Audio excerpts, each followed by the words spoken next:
Good evening everybody, happy Sunday to you on my regular Sunday night Heal and Thrive lives. So I'm really excited to be with you every single Sunday night. So if you're joining me, please say hello, where you're listening in from, and if you're listening and catching up on the replay, just say #replay. Remember, I always go through this at the start of my videos. This is my public business page. Very, very conscious that you are aware that any comments you make are visible to the public on this page. And I know obviously if you're coming out or maybe you're still in a narcissistically abusive relationship, hi Serena, then please know that anything that you comment on here is going to be public. I do have a private and free support group, which is divorce and breakup support after narcissistic abuse. So if you are already in there, hi everybody, we've got nearly 3,500 women in there now as well. Although I do coach men, the group I have on Facebook is purely for women as well. And if you're not in that group and you're listening in, please drop me a message and I can send you the link to join. But if you search divorce and breakup support after narcissistic abuse, that's my group as well. And I'd love to welcome you in there, so you know you're not on your own through all of this journey. And that's something that's very, very important for me, for you to know that other people have been where you are right now as well. Evening Carol, lovely to see you on board as well. So it's been a really exciting week in the world of me. So I've had lots of things going on, very, very busy week as well, because I have clients that are all over the world. So sometimes I'm up till quite late at night coaching on the other side of the world. But I absolutely love what I do. And you may have seen recently I've qualified in something called rapid transformational therapy, which is a bit of a game changer, I believe, in my business as well, where I'm able to hypnotize my clients back to their childhood or scenes where they had these negative belief systems. Now, don't worry, when I say hypnosis, a lot of people have this misconception about what being in hypnosis is. All it is a real deep state of relaxation where we can tap into the subconscious, and the subconscious is where our belief systems are formed. So I take people back to 3 to 5 scenes where those negative belief systems were formed, because remember, we can't change what happened in somebody's life, but we can sure as hell change those belief systems surrounding it. Then you get a recording of 20 to 25 minutes, which embeds it into the brain, and then hi Bula, and then it becomes embedded into your subconscious and becomes a natural state of mind. And all of this is about neuroplasticity. Lots of you who follow me will know that I absolutely adore science. I'm doing my master's in positive psychology. I have a medical background. So all of this absolutely fascinates me with regards to the brain and how we can rewire it, because we only realised recently we can actually do that. So a lot of my clients as well are now going to be getting the benefit of RTT. And the beauty of that is I don't just have to help them on those feelings of not feeling good enough, of worthiness or love. I can actually help them in lots and lots of different things as well. Weight loss, stopping smoking, a ton of stuff. Literally whatever it is that they want to change, we can implement RTT into that too. So I'm very, very excited to be doing that as well. So this evening is a really, really interesting topic, 5 steps to ignoring the narcissist. Now this is probably in my second stage of recovery for narcissistic abuse. You'll know I've got recently launched an online program called the Planner Program, Positive Life After Narcissistic Abuse. And I did my live last week about the 3 steps of narcissistic abuse recovery, being perspective, power and positivity. Now the perspective is obviously all about the RTT, tapping into the subconscious and recreating those new belief systems. The positivity is the positive psychology, so using a PERMA model, which is the 6 different pillars of happiness and how we can move forward. That middle stage, the power stage, is about every day. You know, how do we cope on an ongoing basis dealing with the narcissist, particularly obviously if we have children. It's a really, really important part of your healing and recovery, because if you don't implement some of these things, you're going to really, really slow down. So my question to you is, how's it working you healing right now? Are you where you feel you want to be? Because I know, in fact, one of my clients messaged me today, and I won't say who it is, but she is listening, said she was 11 months on, and you know, she's obviously way, way better than she was, but she felt like she should be way, way further on. And I said to her, you know, it took me over 2 years. 2 years of back and forth messages, 2 years of sitting in victim mentality, blaming everybody else, taking zero responsibility as well. Yeah, Carol, you're a woman after my own heart with science and neuroplasticity, because it is fascinating. And the beauty of all of that means the power is in our hands. It's in our hands to heal and recover. And very often when we come out of narcissistic abuse, we firmly put it in other people's hands about our healing and recovery. So tonight I want to talk about the 5 steps to ignoring the narcissist, because ignoring the narcissist is crucial, absolutely crucial to your healing and recovery. And if you can nail these, then I guarantee it, you will massively speed up your recovery from narcissistic abuse as well. So I've written them down because I don't want to forget any of them. So the first one is to know that ignoring the narcissist hurts them more than anything, okay? And I liken this, and I often talk to my clients about this in the kind of analogies. I work a lot with analogies, how you can imagine it, so visually imagine things. So you are the petrol pump. So you're if you're American, then you know you are the gas pump, the petrol pump here in the UK, and they are the vehicle. They're the car, they are the van, they are the motorbike, they are the vehicle that needs petrol or needs gas, okay? Now you imagine if you're constantly feeding petrol to the car, it's going to keep going, isn't it? But if you take that away, then obviously the supply to the car stops and it can't keep going. Hi Erica, really, really good to see you this evening. It's so vital for you to know that ignoring the narcissist is the best thing you can do to the narcissist. You know, not saying anything is a response in itself. I massively struggled with this when I was coming out of my divorce from my ex-husband 9 years ago, because I wanted to react to everything. You know, anything he said, I wanted to send something back, and we were back and forth and back and forth. And it was only when I had an epiphany and realised, actually, me messaging him and replying and trying to justify everything was actually just supplying him, giving him narcissistic supply, as we call it. So I needed to learn that actually I need to ignore them. Now that wasn't meaning that they were winning. It is hard, isn't it, Erica? That doesn't mean that you ignoring them makes it okay with what they are doing and you're not justifying it. Absolutely, they don't listen, so there's no point trying anyway. Absolutely. So narcs give cold shoulder and silent treatment where they want you to feel worse. Absolutely, they take it away. But when they want the power over you, they will keep on and on and on and trying to control and manipulate you. And normally, what we normally do, because of the addictions and everything else, is we reply, we respond, we enter into this back and forth. And all we are doing when we do that is giving them supply, which I know you want to use your words to justify, because many of us coming out of narcissistic abuse, we have a real sense of what's right and wrong, and we want them to know that, you know, what they are doing is wrong and it's not nice. But by nature of you doing that, you're just prolonging how you feel coming out of narcissistic abuse. So I want you to know, when you ignore the narcissist, so rather than you thinking, oh, I'm going to say this back and I'm going to reply and say that, and you think the words you are using are going to hurt them. No, all you're doing is giving them more supply. If you want to hurt them, if you want to stop giving them supply, then you need to ignore them. That is the best thing that you can possibly do, and they will hate it. They will not like it. So, number 1, know that ignoring the narcissist hurts them more than anything, okay? So Erica, it is addiction, totally supply, they don't care at all though. Absolutely, they don't care. All they are trying to do is get as much supply as possible to themselves. So the second one, and it kind of again ties into number 1, is knowing that granting a narcissist energy is actually handing them the bullets to shoot you with. Because remember, the more you react, the more you respond, whatever it is that you say, they're going to come straight back at you. And I used to find this. So my ex would send me a message or a text or WhatsApp or an email, and my immediate response was and I wanted to react and I wanted to respond, because I wanted to make sure that he knew that what he was saying was absolutely not true, and I would make sure that he would know it wasn't true. So in an ideal world, what I wanted to happen was him to message me back and go, Caroline, fine. Oh, I'm so sorry about that. Of course you are right. You know, I really, really didn't mean any of that. Did that ever happen? No, it didn't.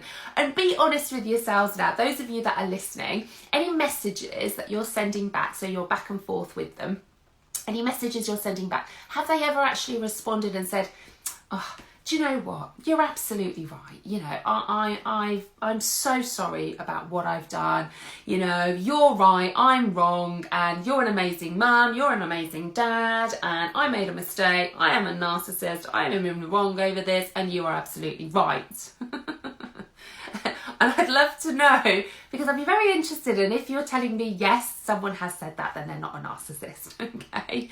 Because I have been where you are. I have done those back and forth where, you know, I have a real, you know, and again, maybe you're like me, I have a real sense of morality. So when, you know, he was saying things to me, I'm like, no, that isn't true. So I'm going to respond. And then he would respond again. So I would respond again. And he would reply again. And I would respond.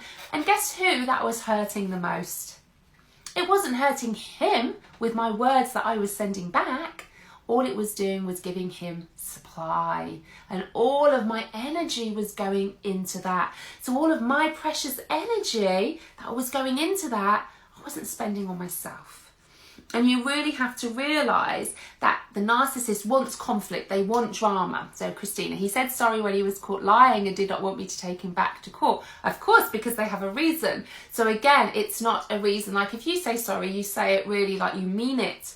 Like you are sorry for something. A narcissist will say sorry because they want to get something else, or they want to get out of a situation. They will tell you exactly what you want to hear in that moment because they want to get something out of it as well. So, Jodie, I filed for divorce and now he's being so nice, confusing me. Absolutely, Jodie. What I would say in all of that is ignore all the niceness and focus on the end goal. The end goal of divorce, finances, children if you have them. Just focus on all of that. We call this in psychology hoovering. So they can be really, really nice 1 minute and then they can be really, really nasty the next, depending on obviously what they want to get out of it. So Carol, that's where I get confused, as he's not bothered or contacted me since he left. Many times I wanted to tell him what he's done, yet I've resisted. There's no point, Carol, because he'll either make an excuse, there'll be a reason why, it'll be your fault, or he'll play the victim. In court, as he was leaving, he looked at me with hatred, like, why are you doing this to me? Of course, because he doesn't want to be there. Of course he doesn't. He doesn't want to give you a single penny. No contact definitely helps. I just get puzzled by his silence. His silence in your case, Carol, is because he's got a lot of supply with his new lady friend that he has. So he's getting a lot of supply already. If he wasn't getting that or things were bad, that's when he would come back at you in that scenario as well. So Sarah, it's the best feeling in the world cracking this. Absolutely. And you are doing a sterling job, Sarah, may I say. It was one of the hardest things I've ever had to do. All I ever wanted to do was retaliate and justify myself. Yeah.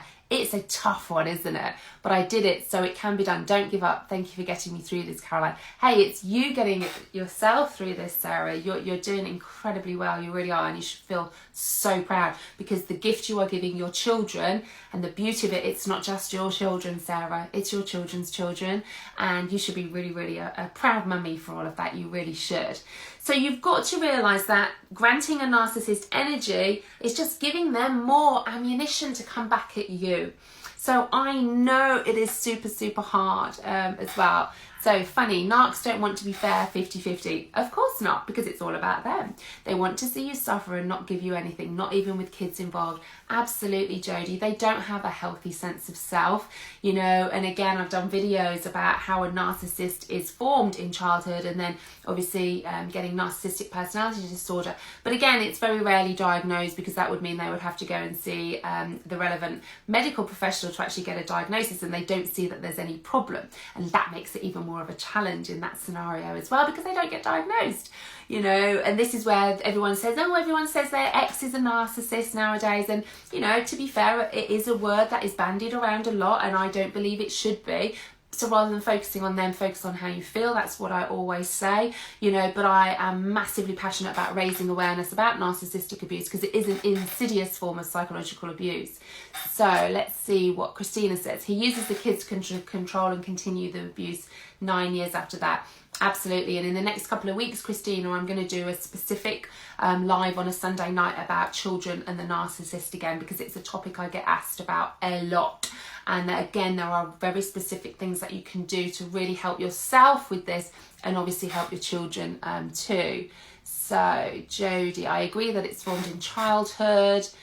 Spoiled, entitled, absolutely. Or it can actually be the opposite as well, Jodie. It can be somebody who has a complete lack of love in childhood. And, you know, I know certainly that was from my ex-husband's perspective. He had no love, no nothing. And he is a covert narcissist. So, you know, it can be normally one or the other. They are two extremes of the spectrum. Spoiled, entitled, absolutely. Siblings played off against each other. And then you can have the opposite, where they don't have any love at all as well. So non-contact is far less draining. It is. Once you get into the habit of no contact, it's great, because you know that the weight is lifted from your shoulders. Erica, yes, mine has a new lady friend. Ugh, they were laughing about my cat, why he wanted his stuff back. He's a liar and a cheat, and he has a long-term girlfriend as well. Thanks to you, Caroline, for helping me see the red flags. Yay, go you. Where are we? At least I no longer have his belongings and can have none of his stuff anymore here. He probably is giving in to her now, probably. His new supplies say she isn't his type. They don't have a type. He's so messed up and a liar. Thanks for you, Caroline, for helping see his treatment is terrible and not nice. But yes, he tried to be nice and hoovered me at the end. It is abuse 100%. Mine used his belongings to control me. Absolutely. And you're so right there. You know, they will be nice one minute, and this is what leaves you confused. I can't begin to tell you, don't make the mistakes I did.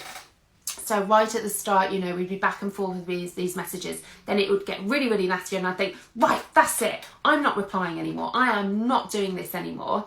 And then he'd send another couple, and they were kind of okay. And then I'd think, maybe it will be okay. Maybe we are going to be able to co-parent okay. Maybe it'll be okay. And we might for a little bit, maybe a week, 10 days, and then boom, straight in again like that. So I know, because I have been there, and let me tell you, I can't even begin to tell you how many times I thought maybe it'll be okay, and it never ever was.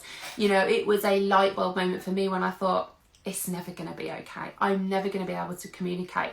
Now, what makes that hard is because society tells us we should be able to co-parent. We should be able to communicate on some kind of level. But when you're dealing with a narcissist, you can't. So you're having all of these mixed emotions where society are telling you, or maybe you've got friends who can co-parent quite happily, whereas you are really, really struggling communicating with your ex. So that makes you feel like a bad person, a bad mother, a bad father. But you're really not. It doesn't mean that if you're disengaging from this and going no contact that you're a bad person or a bad parent. It means actually that you value yourself more than anything and your mental health, because you know by carrying on like this, your energy is going to them. You need that energy for you. That's what you need to do. So your cat died, it was horrible. He told me I'm mean to male cats. When I am not nice to my cats, he told me don't take the job. Wow. So he really was trying to hoover you, gaslighting at its worst. Absolutely. That confusion, that feeling of you're insane, you're crazy as well. So number 2, don't grant the narcissist your energy, because when you do that, that energy that you should be using on you, you are giving to your ex. And when you come out of a relationship with a narcissist, you know, and I've said this a lot, you know, there's such a high percentage of us will be suffering with PTSD. We don't need to be giving an iota of our energy to our ex. We need to be focusing all of that energy onto ourselves, particularly if we have children as well. You know, the biggest gift you can give to your kids is to heal yourself. So the next one, this is a biggie. And this is one that maybe you might realise, maybe you won't. And this is the narcissist shows you what you need to heal, okay? Because ultimately, we are not in a relationship with a narcissist by chance. You know, it isn't just suddenly we're there and it was a coincidence. We are like magnets to a narcissist. We have very specific traits in ourselves that are attracted to narcissists, because we are seeking something from somebody else to fill something within us. And that is some unhealed inner trauma that has happened to us. Now that could be something massive, but equally it could be something small. And all of this is down to when I was saying at the start of the video about my RTT, the Rapid Transformational Therapy. we go into a relationship with a narcissist, and pretty much the majority of us are what we call codependent, or another name for codependency is self-love deficit disorder. And some of you may be able to relate to that straight away. Do you have feelings of not feeling good enough? Do you have low self-esteem? Do you have a lack of self-love? And I'd hazard a guess, pretty much 99.9% of you will fall into this category, being in a narcissistic relationship. So Deborah, I took the decision to not respond to messages, and it's hilarious what lengths he goes to try and draw me in. Absolutely, because they hate it. They hate it because you're in control, not them. He used to tease me by saying he knows he can cope better on his own, yet in the end, I'm the one alone. But Carol, you're not alone. And again, it's those words you are using, you are not alone. He knew he would be with someone. It seems like narcissists can't be alone. Would you agree? Absolutely, narcissists can never be alone. They need that constant supply, and you know, normally they will have found someone else before they've even left the relationship, or even if they've left, very, very quickly they will be straight into another relationship. They need all of that supply as well. So going back to finding the narcissist has highlighted what you need to heal, and I would love to know if any of you are brave enough to share, if any of you have these feelings of not feeling good enough, this lack of self-love, the lack of self-esteem, self-confidence. I absolutely could relate to all of that. This came from my childhood.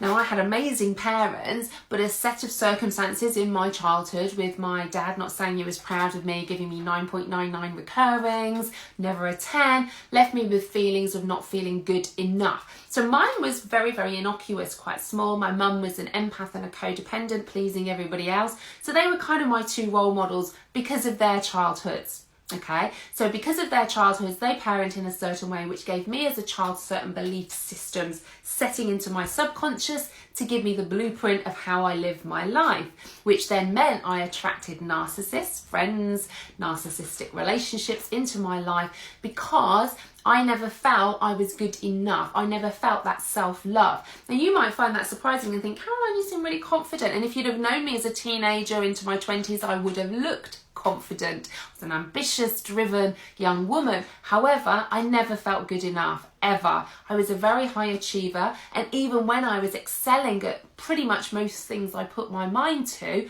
I still didn't feel good enough.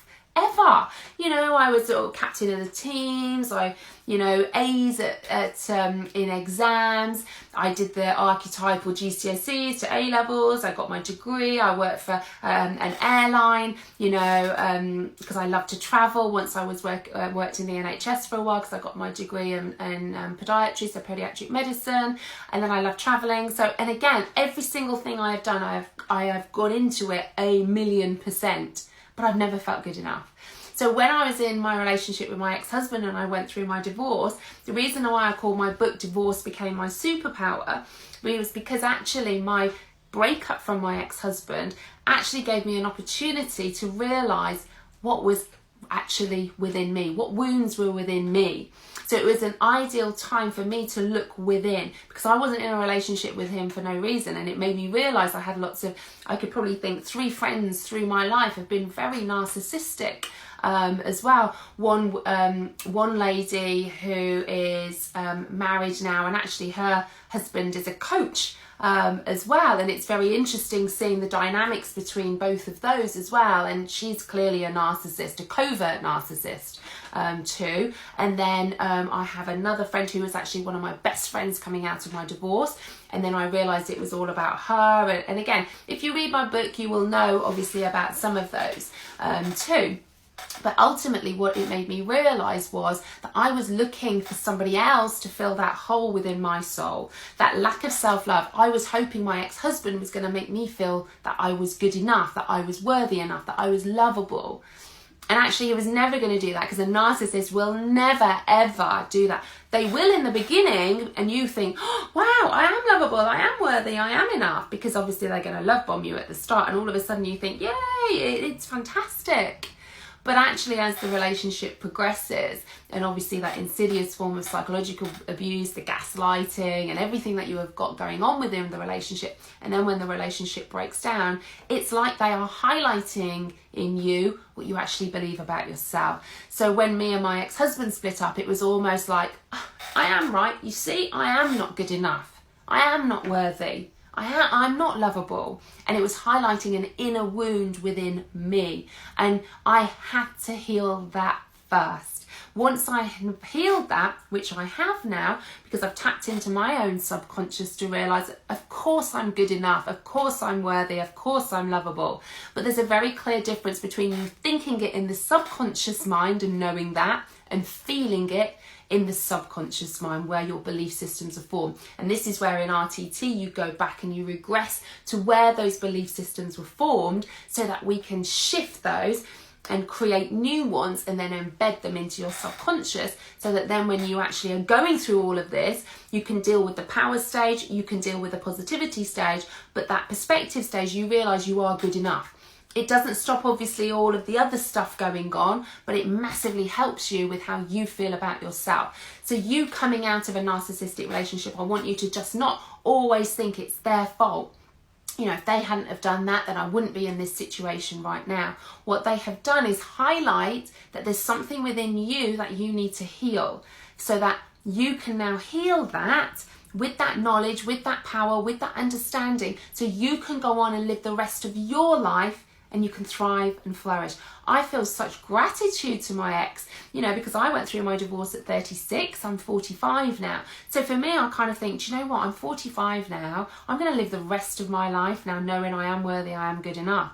What if I'd have stayed in that relationship? What if I'd have come out of that relationship and I didn't do that inner work? I'd be jumping into another toxic relationship, no doubt. I'd have other friends potentially that were going to be toxic.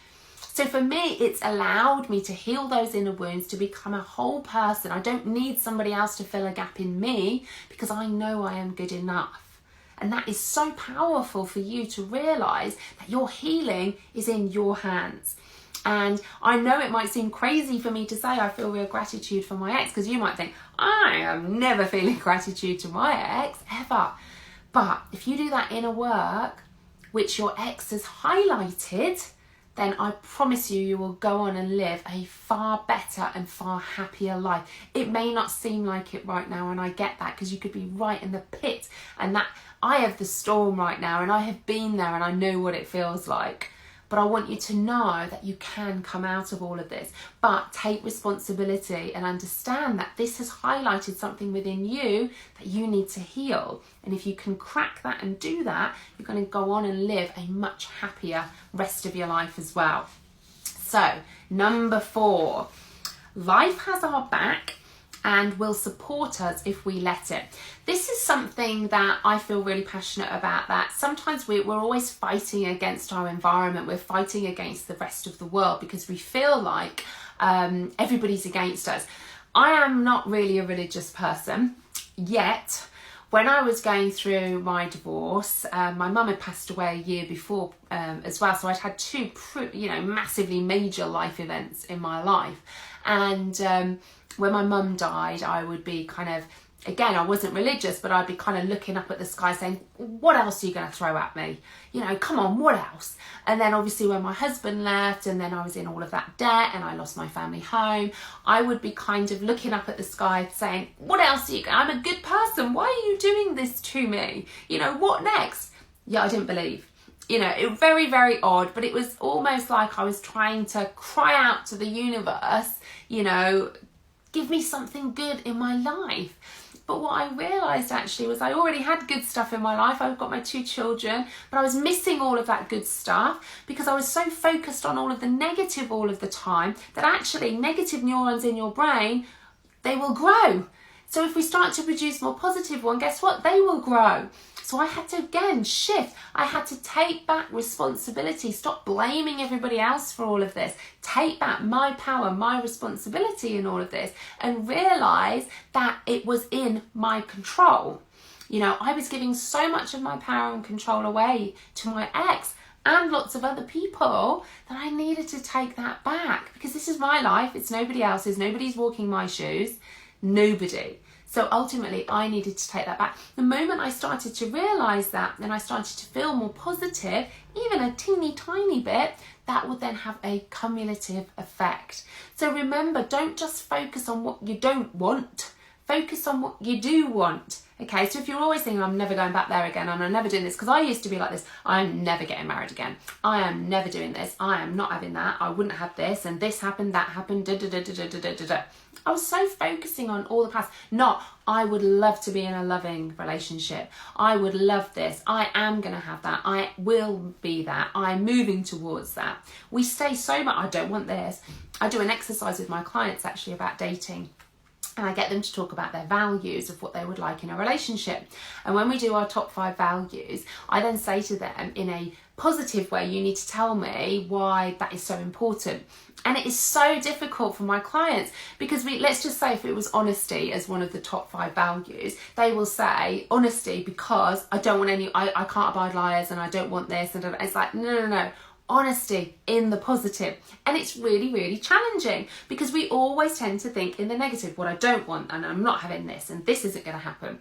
And we really have to switch that. What do you want? We know what you don't want, but you keep focusing on what you don't want. And guess what? Keep focusing on that. You're going to stay stuck in what you don't want. So focus on what you do want. And guess what? You're going to move towards all of that. Okay, so we have to train ourselves and we've got to keep doing it. And some days it's easier than others, and I get that, but that's what you have to focus on.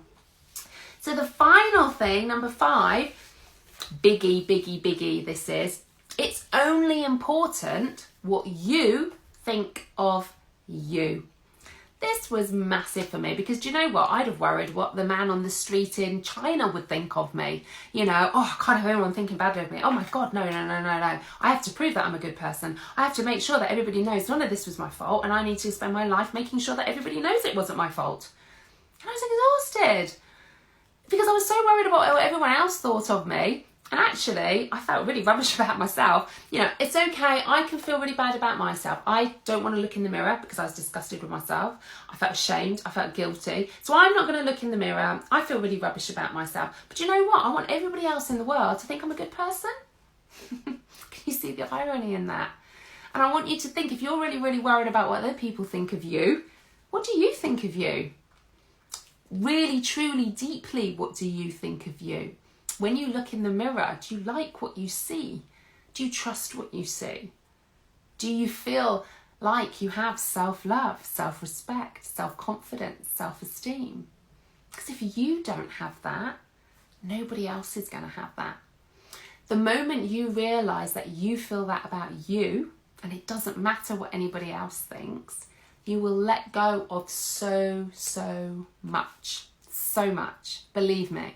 I spent so long worrying what other people would think. If I'd see my husband, my ex-husband, talking to somebody else, I'd want to go around with a megaphone. I've said this before. I'd want to go around with a megaphone going, just let me tell you the truth. Let me tell you this is what happened. You know, just in case he'd said something that was really bad about me, maybe as a mum or as a wife. You know, and I used to find out, my ex-husband works for an airline. I used to find out he'd go to work and he'd be telling everybody he would have to look after the kids and clean and do everything at home. And of course he didn't at all, but it made him look really good. And I almost thought, I need to find out who are these people that he's spoken to they're going to think I'm this lazy, good-for-nothing mother. And I am not like that. And I want to make sure they know I'm not like that. And I'd be really, really interested to know who else thinks like that. Who else really thinks? Sorry, I've missed loads of your comments there because it was stuck and I'm just scrolling down and everything, seeing them as well. So here we go. I'm going to go down to the bottom. So I'm so sorry I've missed all of these for you. Hi Marta, no worries. The live will be up so you can go back and watch it as well.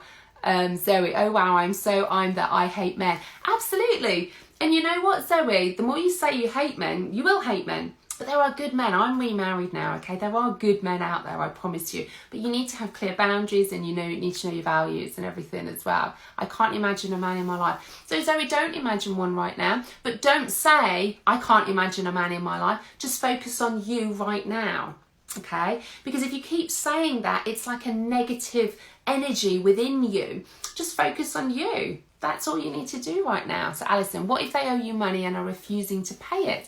That's a challenging one, Alison. And again, there's channels potentially you can go through.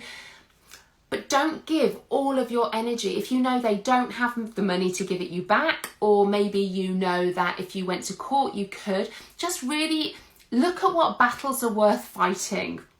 If it's a lot of money, I totally get it, and it can be tiring and draining, and that's when you really need to look after yourself, you know, because, you know, coming out of a relationship with a narcissist and going through the divorce process, it will take time. It's, you kind of got two roads that you're going down at the same time. One of your self-healing, you know, dealing with everything, and the other is the legal aspect, the divorce, the finances, and the children. And I want you to really almost separate them as such, because you know you've got to go down that route. So don't give it loads of your energy as such. Just know it's a process that you're going down, and all of that anger, because you will go through the anger stage, it's part of the grieving cycle as well, Alison. But just try and remember what's worth fighting for.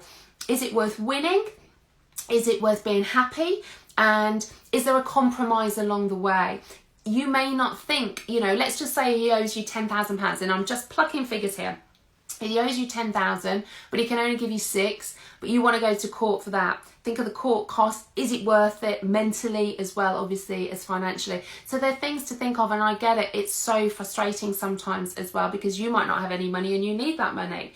The biggest gift I can say to you all is try and be as independent as you can carve your life to be. You know, I'm totally independent now financially, although I'm remarried. You know, it's all in my hands. I support my children. My ex-husband gives me what he has to, no more, not a penny more.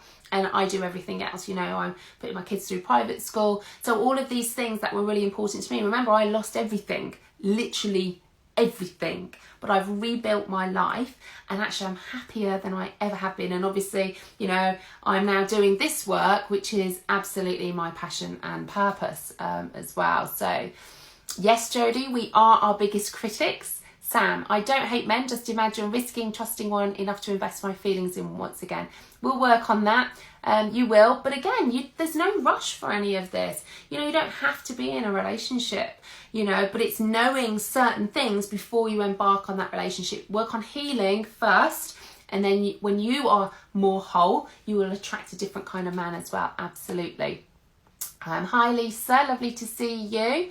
Thank you. So, Marta, there are good men. I found one after went through therapy. Brilliant. Two roads makes so much sense. Absolutely. You've got to think of it like that, because they are very, very different.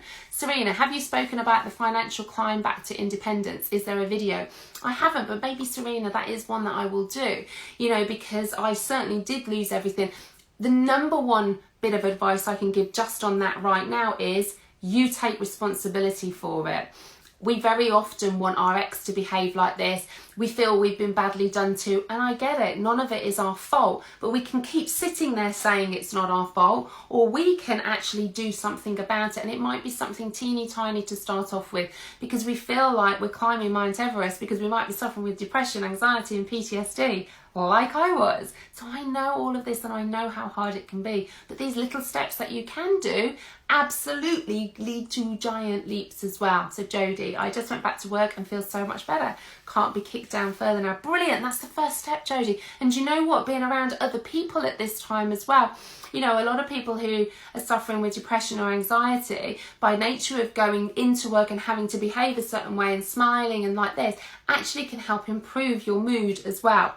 So, you know, being around people, the social connections are really, really important parts of your healing. That's why I started a local positive divorce club as well, because I recognise that positive connections with others is a massive part of your happiness. And it's what I coach in my positive psychology pillars as well. The relationship aspect, the engagement aspect. It's so important to have all of that as well.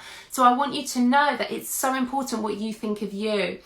Would you speak to your best friend the thoughts that you say to yourself? And when I think of some of the thoughts I used to say to myself, God, I was horrible to myself. Whereas now I'm so much better. On my mirror in my bathroom, written in eyeliner, I have, I am enough. So even when I'm cleaning my teeth, doing my makeup, I constantly see it. I am enough, I am enough, I am enough.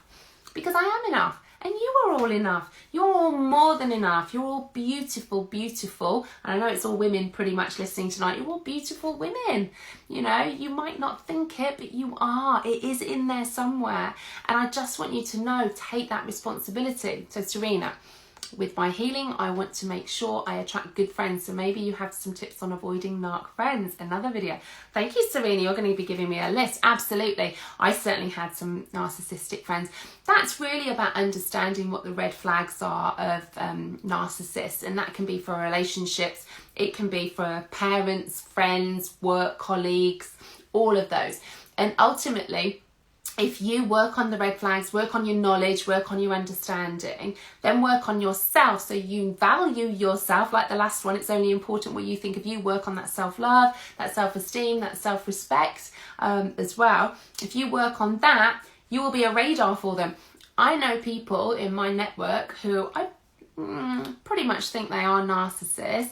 I don't know that because I don't spend a lot of time with them because they've shown me some red flags. So although I will communicate and I'll be nice and I'll be polite, I don't choose to actively engage with them on any other level, you know, because my happiness is down to me. It's my responsibility. And it's really important to look at who you're surrounding yourself with. On one of my modules and lessons, actually in module 1 of my online course that has just come out literally on Friday, I'll put the link actually in the post at the top of the page as well. So I brought out a brand new program called the Planner Program, Positive Life After Narcissistic Abuse. So it's 9 modules, 6 lessons in each, and module 1 has just been released, and that is all about the start, you know, that start when you are leaving.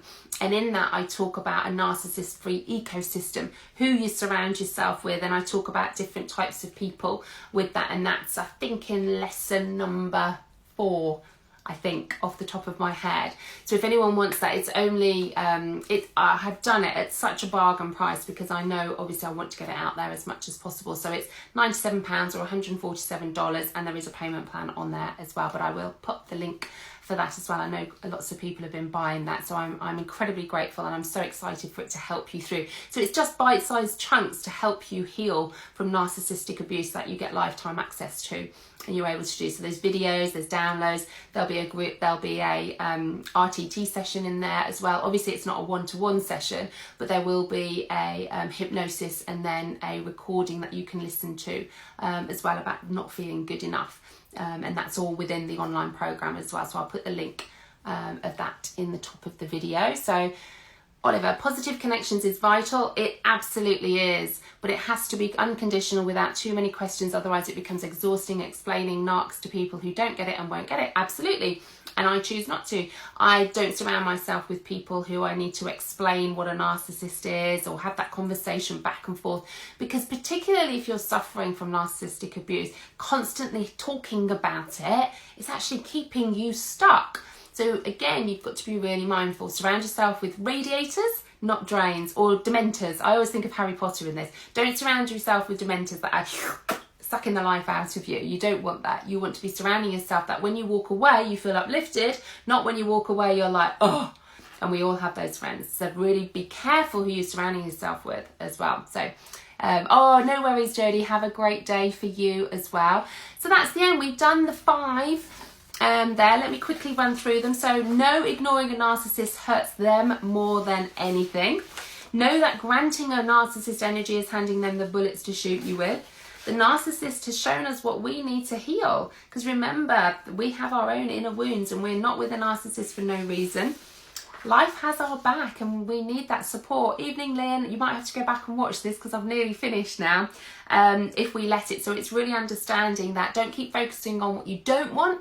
Focus on what you do want. And it's only important what you think of you, and that is such a massive one. It really is, because do you know what, hazard a guess, even before your relationship with the narcissist, you maybe didn't have that high self-esteem, self-confidence anyway. The narcissist has just highlighted that in you, but now you have an opportunity. Now you have the catalyst for you to go on and live a much happier, thriving life as well, you know. And it's so important for you to go away and do the inner work. So I hope that's been a helpful video for you this evening, and have a fantastic week. Again, if you're not in my private group, then please comment below and I can get you added.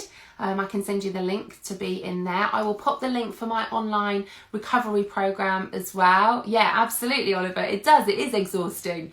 You know, you come away feeling like you need to go and find some energy from somewhere else. So be really mindful of your own energy here. It's really important too.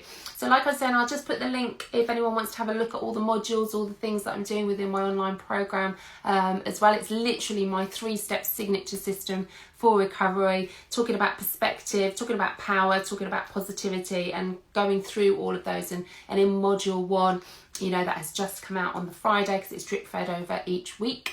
Then obviously this is all about things about the narcissist-free ecosystem as well. So take care, have a wonderful, wonderful week. Remember, I'm always at the end of a message. If anyone ever wants to talk about any one-to-one coaching, please pop me a message. I'm more than happy to jump on a call and have a chat to see maybe what's going to be best for you as well. So Sam, feels so much better focusing on what I want and trying to take better care of myself. You're doing amazing, Sam. Honestly, you're transforming before my eyes. So proud of you, and you should be proud of yourself too.